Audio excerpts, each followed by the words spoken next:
না, এটা আমার ফার্স্ট টাইম। মানে আমরা এবারে ঘুরতে আসছি। কার কার সাথে আসছো আর কি আজকে?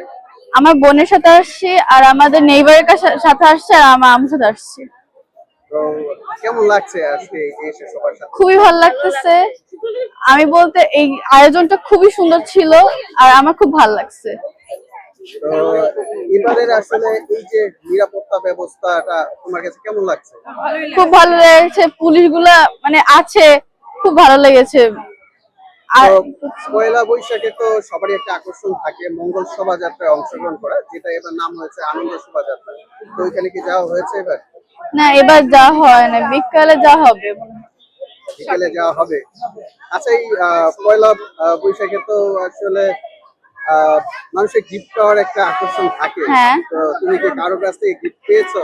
না, পাইনি। একটা পেয়েছিলাম, এই যে একটা পেয়েছি, এইটা পেয়েছি, পাখা পেয়েছি, মটর ভাজা পেয়েছি। পয়লা বৈশাখের পান্তা ইলিশটা আসলে একটা ঐতিহ্য আমাদের। হ্যাঁ। তো আজকে সকালে কি পান্তা ইলিশ খাওয়া হয়েছে?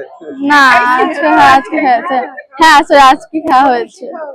এখন যে ইসরায়েলি বাহিনী কর্তৃক যে গাজায় যে ধ্বংসযজ্ঞ চলছে, তো এই নতুন বছরের নতুন দিনে তাদের উদ্দেশ্যে কি বলবা তুমি? তারা যেন খুব ভালো থাকুক, আর আমি তাদের জন্য আরো দোয়া করছি।